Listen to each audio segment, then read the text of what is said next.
don't.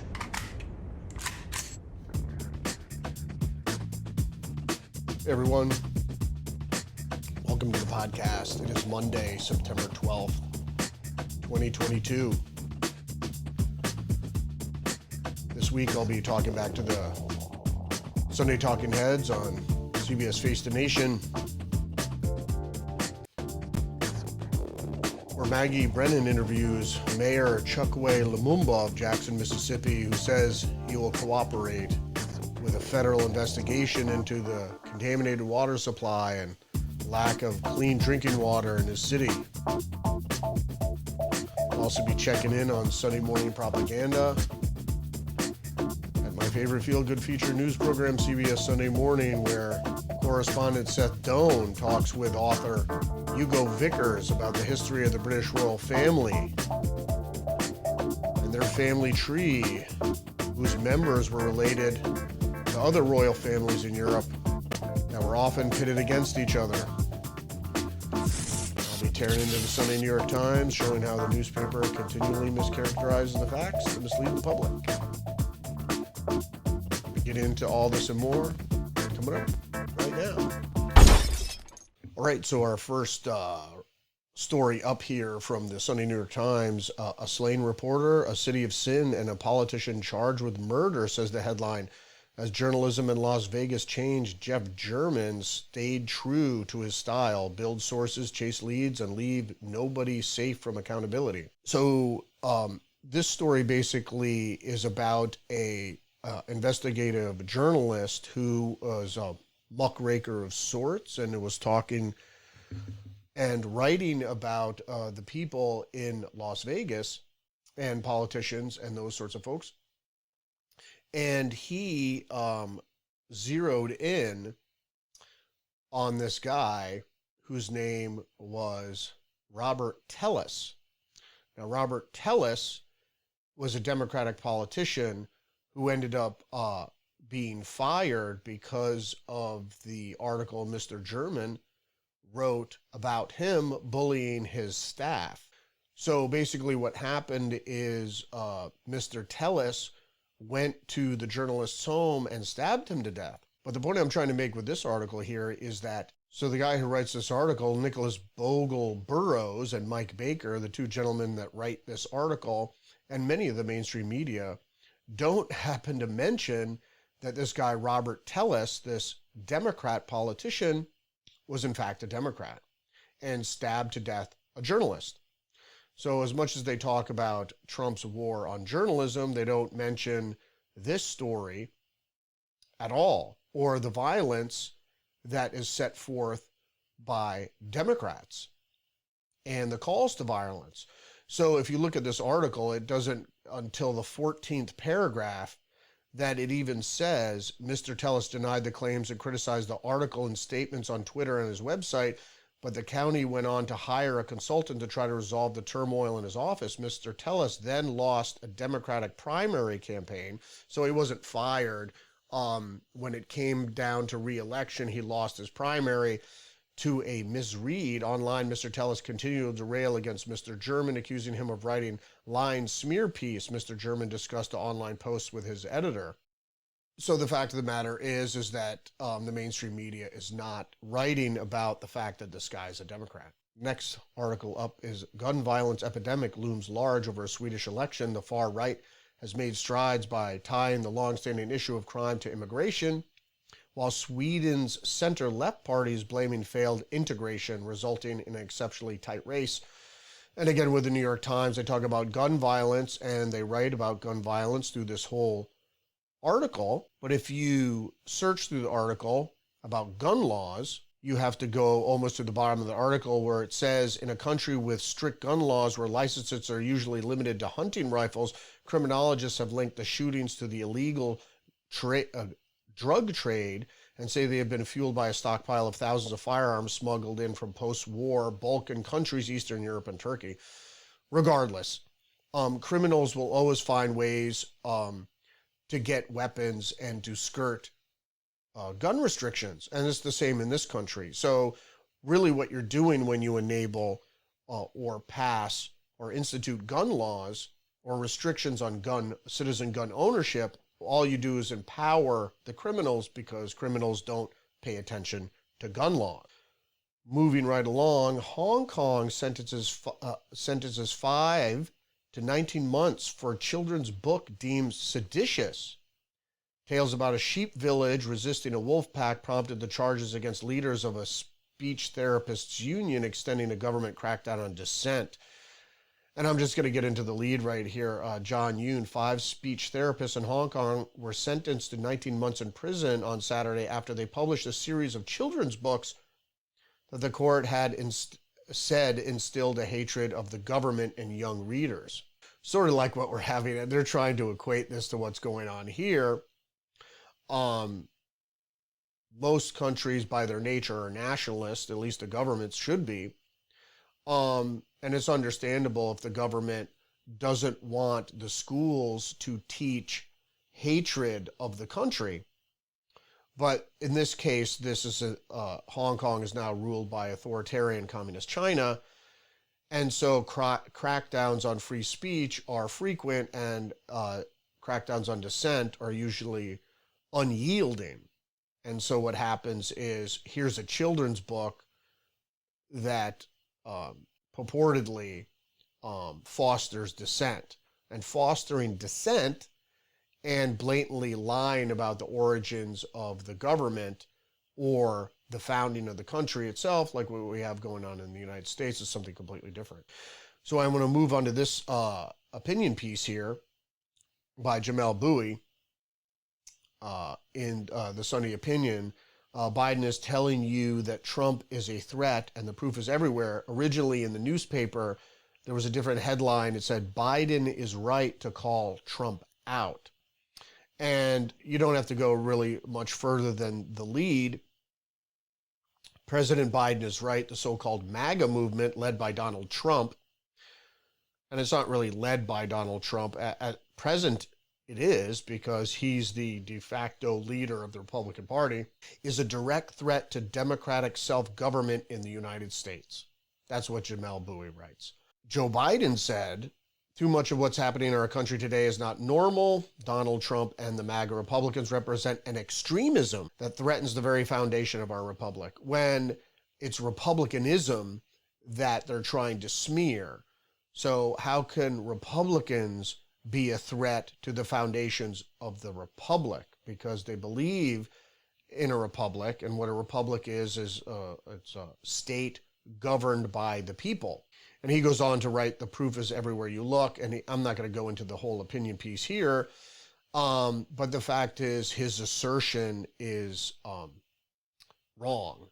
It's blatantly wrong, because if you look at the people on the right, what they do is they support the Constitution. They support the founders of the Republic. They support the Republic. They are Republicans versus Democrats. And the difference between Democrats and Republicans is Democrats think you can use the ballot and the majority to vote anything into law you wish, while Republicans believe that the citizenry as a whole, minorities in particular, need their points of view protected from the majority. So he's just calling out on Trump. He goes into John Eastman and all these other, the Claremont Institute, and all the other things that he tries to smear. Trump and the Republican Party are opposed to voting an elected office in and of themselves. Now, these sort of assertions are just blatant lies. It's that they are opposed to a more equitable distribution of wealth and status, which a robust democracy, and only a robust democracy, makes possible. It's not true. And he's talking here about a redistribution of wealth. And he goes into anti-democratic ideologues like Peter Thiel, which is just ridiculous. Equitable distribution of wealth is redistribution of wealth. And that's not the American way. We don't redistribute wealth. You build wealth, and we already have income tax, and so that's already redistribution. You don't need more equitable. You don't need to make everybody even. So people that work hard and build wealth and become millionaires, you want to take all their money, and so everybody can be a millionaire, even if you don't work for it. It just doesn't really make much sense. So let's move right along to, we have here on Meet the Press, Mayor Chokwe Lumumba of Jackson, Mississippi, who has been, let's just say, characterized as mismanaging his city because of the water system is in complete disarray and people don't have potable water, not even water pressure, so they can't even shower. And so it's turned, Jackson, Mississippi has turned into a real mess. And the socialist running the city, Chokwe Lumumba, is at the center of the problem, it seems. So let's listen to the interview with Maggie Brennan. You don't get more basic governance than running water. When can your residents turn on the faucet and not have to worry?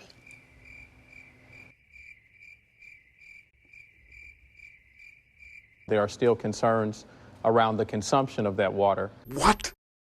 We also have learned that there is now a federal probe of the drinking water crisis. The spokesperson for the EPA's Inspector General told our Avery Miller that the investigators are already on the ground in your city to speak to local officials.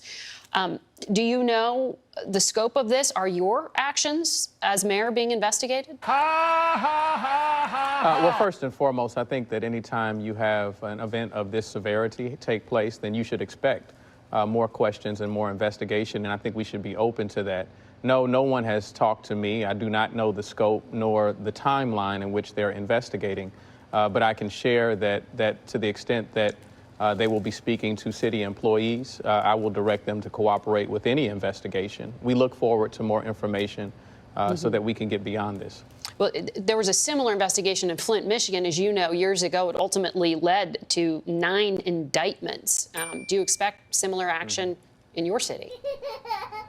I can share with you that I am unaware of any criminal activity on behalf of individuals here in the city of Jackson.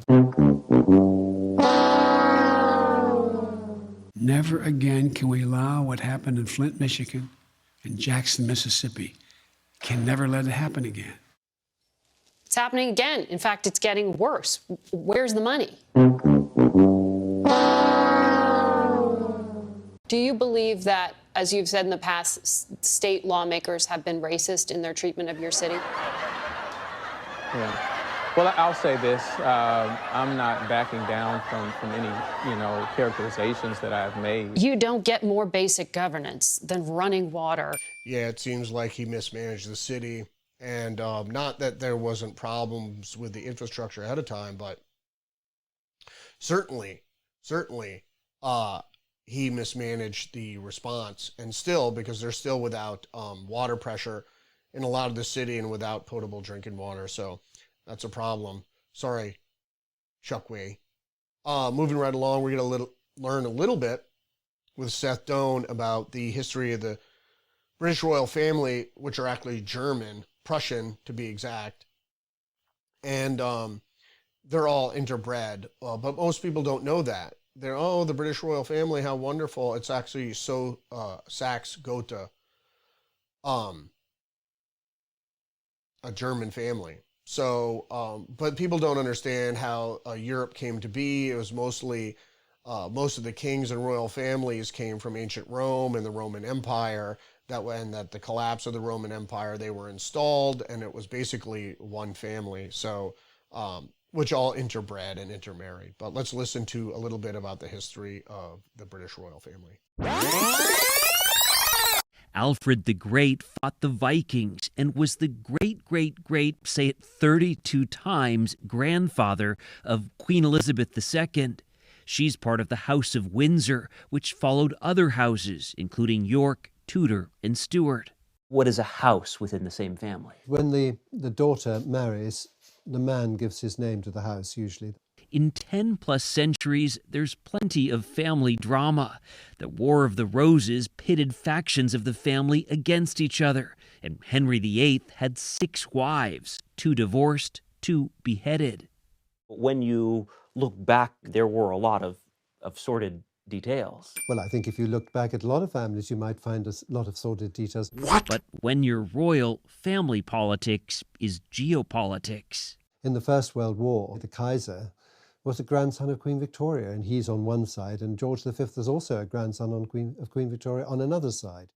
The House of Windsor had been the House of Saxe-Coburg-Gotha until World War I, when King George V decided to distance his family from that German-sounding name and take one that was more English, Windsor, named after this castle and its town. What country wouldn't have liked to have had our Queen as head of state?